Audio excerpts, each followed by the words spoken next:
Hello guys, welcome back to my channel. In this video we'll be doing the molecular basis of inheritance part 1, and I have this time instead of doing NCERT I have taken concise notes and will be revising those notes, which will be very helpful for the NEET and boards. So without wasting our time, let's get started. And before that, please subscribe my channel and click on the bell icon. Okay, so now we'll be doing the first part of molecular basis of inheritance. We'll go with the introduction. In introduction says deoxyribonucleic acid, that is DNA, and ribonucleic acid, that is RNA, are two types of nucleic acids found in living system. DNA acts as genetic material in most of the organisms, whereas RNA, though it acts as a genetic material in some viruses like tobacco mosaic virus, that is TMV, QB bacteriophage, but mostly functions as a messenger, adapter, structural and catalytic molecule.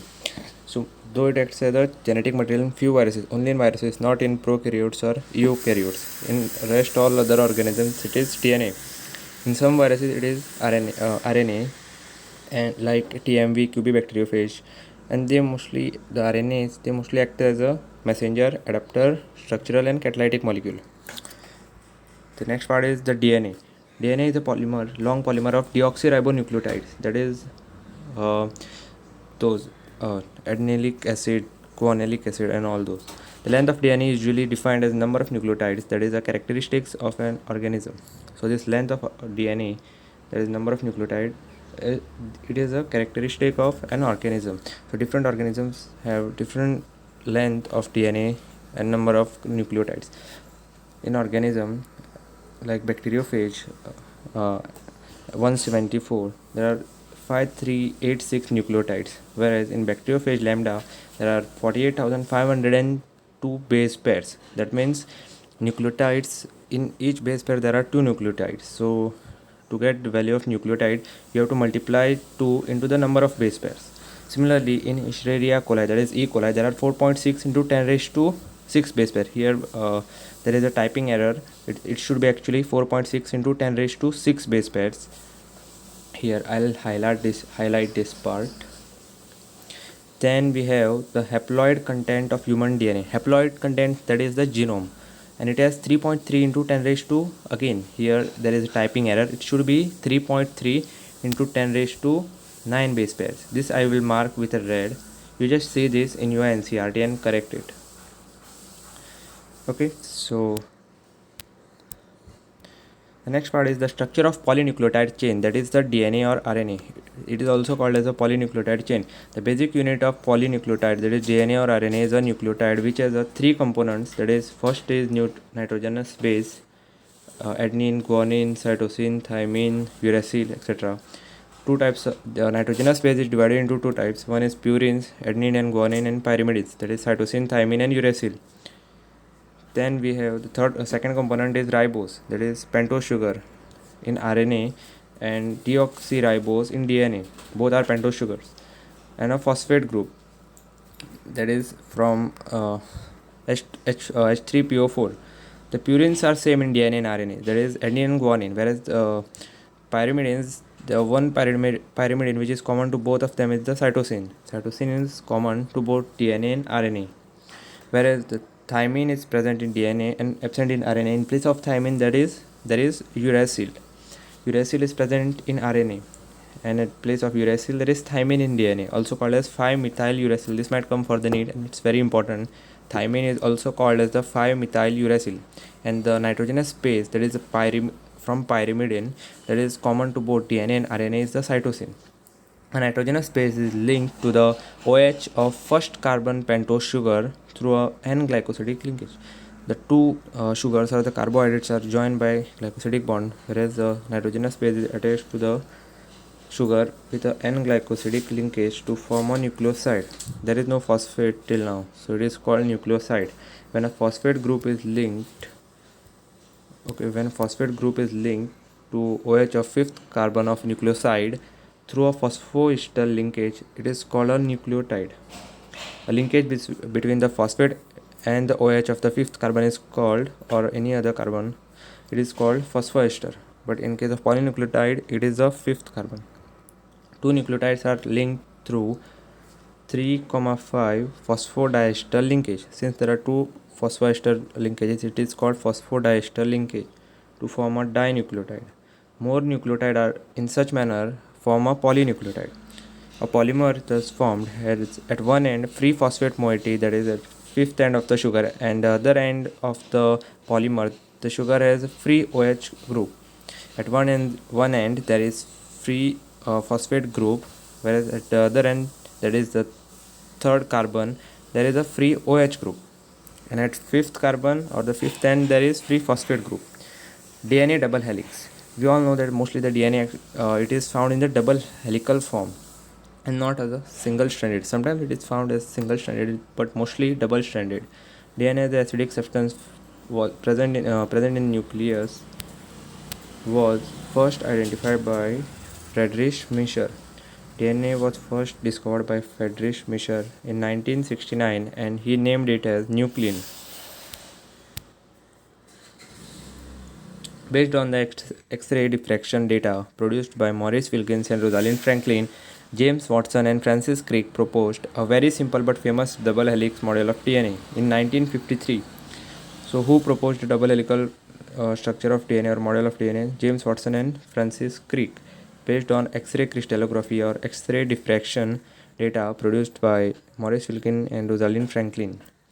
Both Watson and Crick proposed a double helical model, and the other one more thing that they included was the complementary base pairing. One hallmark of this helix is the base pairing between the two strands. Based on the observation of Irwin Chargaff, that for a double-stranded DNA, the ratios between A and T, that is adenine and thymine, and G and C, guanine and cytosine, are constant and equals 1. That is, adenine is always equal to thymine and guanine is always equal to cytosine. The base pairing confers complementarity, a unique property to the polynucleotide chain. So if each strand of parental DNA acts as a template for synthesis of a new strand, the two double-stranded daughter DNA produced would be identical to the parent DNA molecule. Even if the strands are, since the strands are complementary, the two double-stranded daughter DNA produced would be identical to the parent DNA molecule. One strand from each DNA molecule would be identical, and the other, since complementary, would also be identical. So now, salient features of double helix of DNA. Made of two polynucleotide chains, as we all know, where the backbone is constituted by the sugar and phosphate. This is very important. The backbone in polynucleotide is formed by only sugar and phosphate, whereas the bases, that is nitrogenous bases, they project inside. Two chains have anti-parallel polarity, one chain with 5 to 3 dash and the other with 3 to 5 dash. They are anti-parallel. Bases in two strands are paired through hydrogen bonds, forming base pairs. Adenine forms 2 hydrogen bonds with thymine and cytosine forms 3 hydrogen bonds with guanine. This generates approximately uniform distance between the two strands. The question might come, why there is a approximately uniform distance between the two strands? Even though they are anti-parallel, there is uniform distance between them. It's because the purine and pyrimidine, they always come opposite to each other, and that's why there is a uniform distance between the two strands. The two chains are coiled in right-handed fashion. They are not coiled in any other fashion. They are coiled only in the right-handed fashion. The first point was sugar and phosphate forms the backbone and nitrogenous bases are projected inside. The second point was the double helical structure. There are two polynucleotide chains which are anti-parallel to each other. One is from 3 to 5 dash and the other is from 5 to 3 dash. Third point was there is uniform distance between the two polynucleotide chains because adenine always binds with thymine with 2 hydrogen bonds and guanine with cytosine with 3 hydrogen bonds. That is, A is equal to T and G is equal to C. There is purine always comes opposite to pyrimidine. That's why the approximately uniform distance is maintained between two strands. The fourth point is two chains are coiled in a right-handed fashion. Then the fifth point is pitch of the helix is 3.4 nanometer, or you can say it is 34 angstrom, nearly 10 base pairs in each turn. So distance between a base pair in helix is approximately 0.34 nanometer, and the plane of one base pair stacks over the other in double helix. This, in addition to the H bonds, confer stability to the helical structure. DNA is mostly in double helical structure just because of the stability. Since it is two double stranded DNA, there are hydrogen bonds, and hydrogen bonds provide stability. And apart from these hydrogen bonds, the plane of the one base pair stacks over the other in double helical model, and that's why there is it provides additional stability besides this hydrogen bonds. Now let us come to the central dogma of molecular biology. This is very important. We all know that James Watson and Francis Crick gave the double helical model of the DNA based on X-ray diffraction and the complementary base pairing of Irwin Shergaff. Now the Francis Crick, one of those who founded the DNA double helical model, he gave this central dogma of molecular biology. It states that the flow of genetic information is from DNA to RNA and from RNA to protein. DNA undergoes transcription to form mRNA, and then mRNA undergoes translation to form the protein. DNA replicates itself. In some viruses, the flow of information is sometimes in a reverse direction, that is from RNA to DNA. And this is called reverse central dogma, or you can also call it as Taminism, given by Tamin and Baltimore. And those viruses or those enzymes which are involved in the reverse transcription or the reverse of central dogma are called reverse transcriptase. That is, DNA forms always RNA from transcription and then RNA to proteins through translation.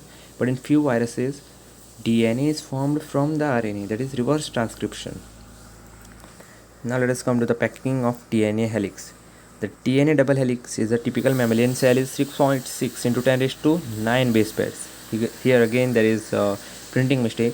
The length of this DNA helix is approximately 2.2 meters. That is far greater than the dimension of a typical cell. So it is you must have got the idea that it is so much coiled, and it is coiled in such a way that it is reduced, and you can keep it in very small cell. So a small cell has very small dimensions as compared to the DNA, but the total length of the DNA is around 2.2 meters of the human DNA. The mammalian cell, which is a human mammalian cell, that is 6.6 into 10 raised to 9 base pairs, the DNA length is approximately 2.2 meters. In prokaryotes like E. coli, the DNA being negatively charged is held with some proteins that have positive charges in nucleoid. So since they don't have a well-defined nucleus with a membrane boundary, it is called as a nucleoid or gonopore. And the DNA in nucleoid is organized in large loops held by these positive proteins. They are also called as non-histone protein in case of prokaryotes, whereas in eukaryotes it is much more complex. The positively charged set of basic proteins, histones, rich in lysine and arginine, which are basic amino acids, are organized in a unit. They form a unit of 8 molecules called histone octamer, also called as a new body. There are actually 5 types of histone: H1, H2A, H2P, H3 and H4. Except this H1, the remaining 4, which 2 copies of each, forms this 8 molecular structure, that is histone octamer. Octa means 8, so histone octamer. Since DNA is negatively charged, it is held together with this positively charged and basic amino acid, proteins, histone proteins. They are basic because they are rich in basic amino acids, that is lysine and arginine. The negatively charged DNA is wrapped around this positively charged basic histone proteins and this histone octamer to form a nucleosome. So those 8 molecules of histone forms histone octamer, and then this negatively charged DNA around a positively charged basic histone octamer forms a nucleosome, which is a repeating unit of this genetic material. A typical nucleosome contains 200 base pair long DNA. Approximately 200 base pairs of DNA base pairs are present in the DNA helix, which is coiled around this nucleosome or around a histone octamer to form the nucleosome. Nucleosome constitute the repeating unit of structure in nucleus called a chromatin. You must have heard about this chromatin material. There is thread-like, those tiny thread-like, fiber-like things which are found in the cell or the nucleus. They are stained bodies. Okay, and this nucleosome in chromatin is seen as a beads on the string. You must have seen those beads or the necklaces which you wear. So this chromatin appears similarly like those beads. and this beads means here in this case they are nucleosome, and these fibers are further coiled and condensed at metaphase stage of the cell division to form the chromosomes. The packing of chromatin at higher level needs non-histone chromosomal complex proteins. Okay, at lower level it is histone, positively charged basic histone proteins which are rich in the basic amino acid, that is lysine and arginine. Whereas at higher level we also require non-histone chromosomal proteins, NHCs. Okay, so now here you can see in this diagram, except H1 histone, rest all with two molecules of each form the histone octamer, and the negatively charged DNA is wrapped around this positively charged basic histone protein or histone octamer, which is rich in the lysine and arginine amino acids. Okay, and length of this DNA is approximately 200 base pairs of this DNA helix is wrapped around this nucleosome, or sorry, around this octamer to form the nucleosome. So this whole structure is called a nucleosome. Now this is very important part, I would say, of this subject or this particular chapter, the search for genetic material. We all know that the DNA is genetic material in most of the organisms, but how this DNA was discovered, or how they came to the conclusion that this DNA acts as a genetic material. Okay, so first we are going to learn the transforming principle, which was given by the Frederick Griffith in a series of experiments with a Streptococcus pneumoniae. He witnessed a miraculous transformation in bacteria. Streptococcus pneumoniae means a bacteria which is responsible for causing the pneumonia. We know that there are many bacteria like Streptococcus pneumoniae, then Diplococcus pneumoniae. Out of that, this Streptococcus pneumoniae was taken by Frederick Griffith, and some of these bacteria, they produce smooth, shiny colonies, and they were named as the S strain, whereas those which produced the rough ones were called as the R strain. The S strain kills mice because it is virulent and it has a polysaccharide coating. That's why they are smooth, whereas the R strain doesn't have such polysaccharide coating of a mucus and all, and they are rough. They form rough colonies and they are avirulent. So they don't kill mice or any other organism. They don't cause pneumonia as such.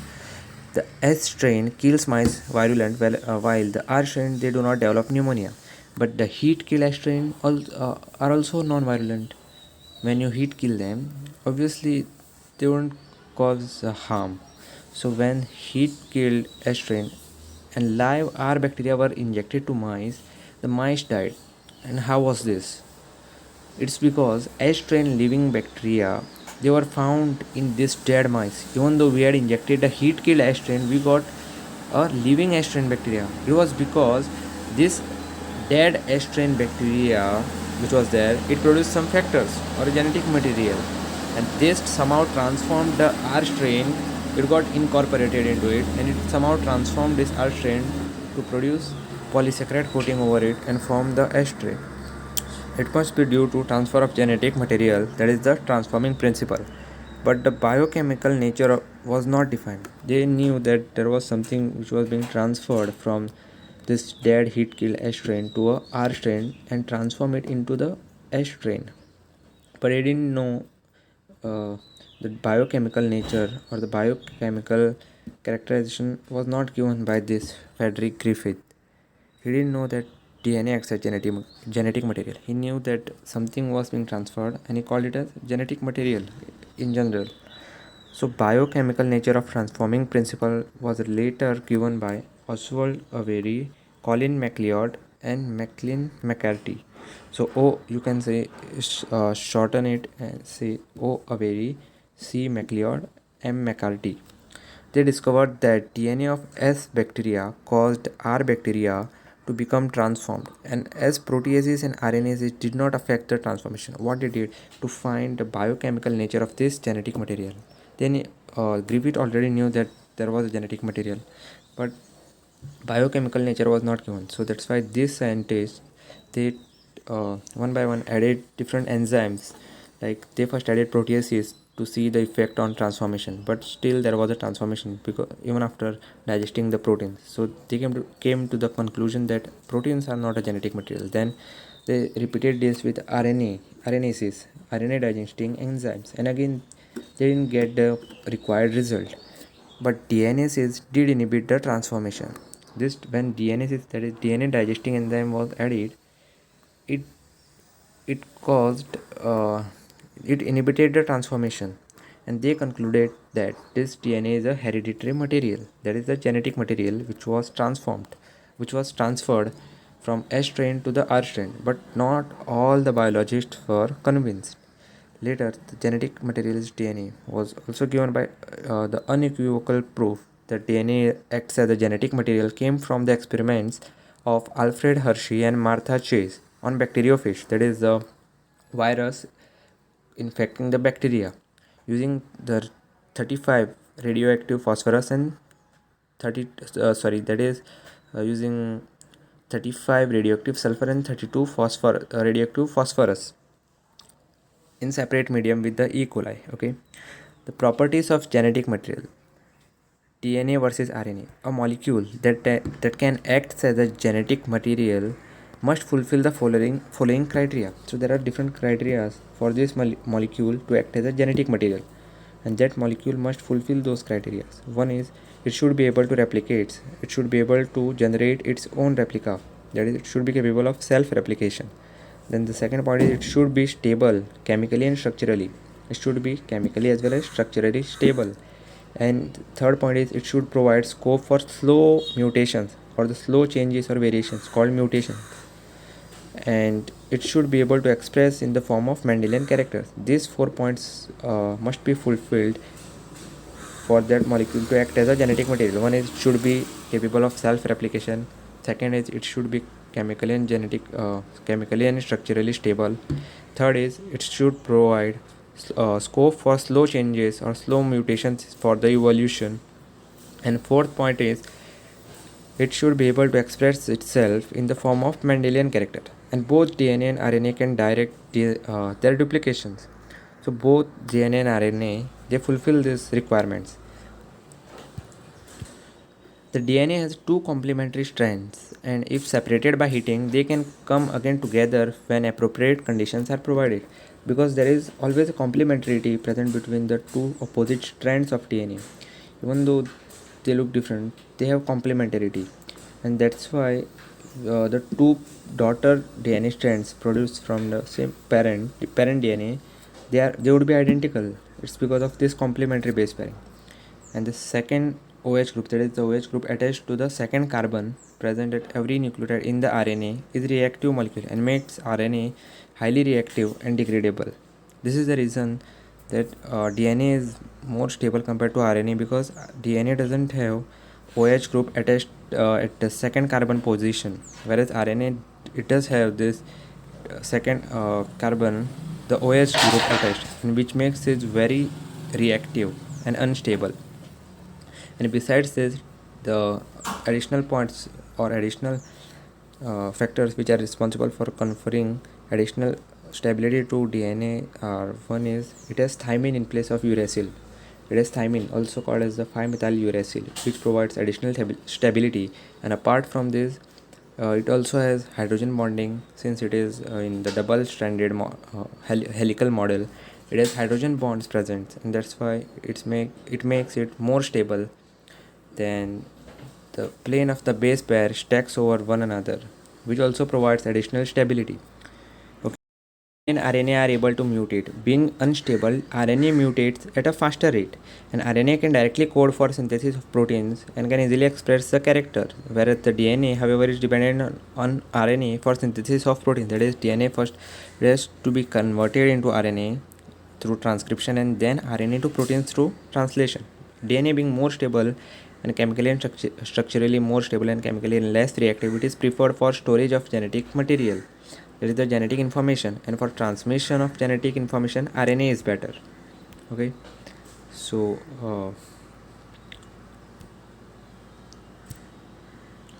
DNA being stable is preferred for storage of genetic material or genetic information, and for transmission of genetic information, RNA is better. RNA world. RNA was the first genetic material. The essential life processes like metabolism, translation, splicing evolved around RNA, and RNA, it used to act as a genetic material as well as catalyst. Still, it acts as a catalyst apart from the messenger RNA and other roles like catalytic role, other role like structural role. It also acts as a catalyst.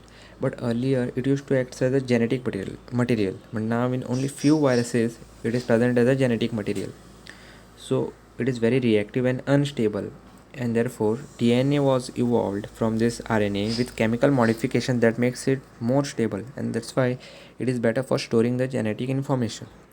Replication. Watson and Crick, that is James Watson and Francis Crick, had immediately proposed a scheme for replication of DNA when proposing the double helix structure of the DNA. That is, two strands would separate and acts as a template for synthesis of new complementary strands. And after completion of replication, each DNA molecule would have one parental and one newly synthesized strands, and they would be identical to each other, and termed as a semi-conservative model of DNA replication. Experimental proof of this semi-conservative model of DNA replication was given by Messelson and Stahl, and that was in prokaryote, that is E. coli, using the heavy isotope of nitrogen, which is non-radioactive, that is N15 isotope. It was given by James Watson and Francis Crick, that is the semi-conservative model, but later the experimental proof was given by Stahl and Messelson. Matthew Messelson and Franklin Stahl performed experiments using normal N15 and non-radioactive isotope of nitrogen as a source of NH4Cl, and the configuration is NH14Cl, and configuration is a cesium chloride density gradient. The various samples were separated based on the cesium chloride density gradient to measure the densities of DNA. Okay, so I'll show you this. Look at this. Here they have shown the N15 DNA, heavy DNA. It was allowed, or it was permitted to replicate in N14 medium. So the parental strands they separated and they act as a template, and after that the newly synthesized strands were having the N14. So that's why these two hybrid DNAs were formed, and later they were again allowed to replicate in the N14, that is the lower the lower one. The N15 is a higher one and N14 is a lower one. So they were again allowed for second generation to replicate, and then they formed the 50% were light and 50% were hybrid, having N15 as well as N14. So using the cesium chloride density gradient, they were separated. The N15 being heavy was separated at the bottom, N14 and 15, that is the hybrid, at the middle, and N14 14, that is very light, at the topmost. Later, Taylor and his colleagues used radioactive thymidine in Vicia faba, that is faba beans, which is a eukaryote, to prove that the DNA in chromosomes also replicate semi-conservatively. First, the semi-conservative model of DNA replication was proved in prokaryotes, that is E. coli, using non-radioactive heavy isotope of nitrogen, that is N15. Later, it was proved in eukaryotes by Taylor and his colleagues using the radioactive thymidine, and the eukaryote used was a Vicia faba, that is faba beans. The machinery and the enzymes. E. coli completes replication in 18 minutes, and the average rate is around 2000 base pairs per second, that is around 4000 nucleotides per second. Each base pair has 2 nucleotides, so 2000 into 2, that is 4000 nucleotides per second. Remember this value, it's very important. The average rate of this DNA dependent DNA polymerase enzyme is, in case of replication, is in eukaryotes, in prokaryotes like E. coli, is 4000 nucleotides per second, or you can say 2000 base pairs per second. Energetically, replication is very expensive process. Nucleoside triphosphate serve the dual purpose. They act as a substrate in the reaction, and they provide energy for polymerization. When you break their phosphate bonds, the very large amount of energy is released, and this is used in the reaction. Replication occurs within a small opening of DNA called replication fork, and this is done by helicase enzyme in case of DNA replication. DNA dependent DNA polymerase enzyme, which is a main enzyme, it catalyzes the polymerization in only one direction, that is 5' to 3' direction.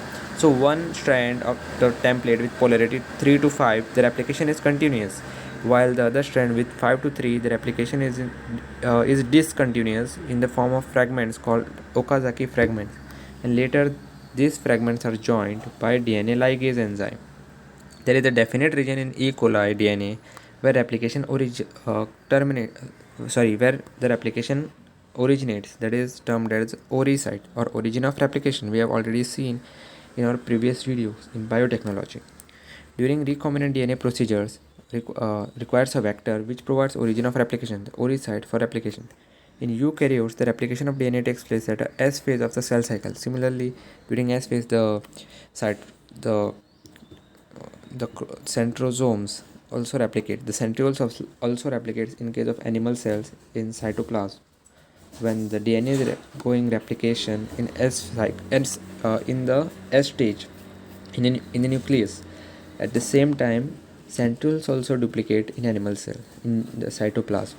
Replication of DNA in the cell division cycle should be highly coordinated. A failure in cell division after DNA replication results in polyploidy. Okay, more than the one set of chromosomes called as polyploidy. So here you can see the DNA replication. The parental strands are separated and the inverted Y-shaped replication fork is formed, and DNA dependent DNA polymerase is highly active, or it catalyzes the reaction only in one direction, that is 5' to 3'. So the template with 3 to 5' acts as where the continuous replication occurs, and the other which has the 5' to 3' polarity, there it is discontinuous in the form of the fragments called Okazaki fragments, which are linked together by the DNA ligase. Okay, so we'll do only this much today in this video, and in the next video we'll do the remaining part, that is the transcription and the translation, and the other remaining part like DNA fingerprinting and all.